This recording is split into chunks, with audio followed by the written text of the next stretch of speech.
নমস্কাৰ বন্ধু বান্ধৱীসকল, উচ্চতৰ মাধ্যমিকৰ ফলাফলৰ দিন ঘোষণা কৰা হৈছে। কেতিয়া ঘোষণা কৰা হ'ব, কিমান তাৰিখত ঘোষণা কৰা হ'ব উচ্চতৰ মাধ্যমিকৰ ফলাফল সম্পৰ্কে জানক। এইমাত্ৰ ঘোষণা কৰা হৈছে তাৰিখ। উচ্চতৰ মাধ্যমিকৰ ফলাফলৰ দিন ঘোষণা কৰা হৈছে। অভিভাৱক আৰু শিক্ষাৰ্থীৰ বাবে এটা গুৰুত্বপূৰ্ণ খবৰ। উচ্চতৰ মাধ্যমিকৰ ফলাফলৰ দিন ঘোষণাক লৈ এটা ডাঙৰ ঘোষণা কৰিছে। মে মাহৰ প্ৰথম সপ্তাহতে ঘোষণা কৰা হ'ব ফলাফল। 5 মেৰ ভিতৰত ঘোষণা হ'ব উচ্চতৰ মাধ্যমিকৰ ফলাফলসমূহ। ঘোষণা কৰিলে শিক্ষামন্ত্ৰী ৰণোজ পেগুৱে। হয় বন্ধু বান্ধৱীসকল, অৱশেষত শিক্ষামন্ত্ৰী ডক্টৰ ৰণোজ পেগুৱে ঘোষণা কৰিলে। কেতিয়া ঘোষণা কৰা হ'ব এই ফলাফলসমূহ? অভিভাৱক আৰু শিক্ষাৰ্থীৰ বাবে এটা গুৰুত্বপূৰ্ণ খবৰ।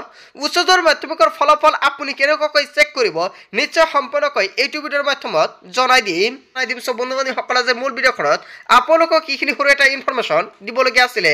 ভিডিঅ'টি ভাল লাগিলে লাইক কমেণ্ট শ্বেয়াৰ কৰিব, আৰু যদি এতিয়ালৈকে চেনেলটি ছাবস্ক্ৰাইব কৰা নাই তেন্তে চেনেলটি ছাবস্ক্ৰাইব কৰিবলৈ নাপাহৰিব। সো থেংক ইউ ফৰ ৱাচিং ফুল ভিডিঅ'।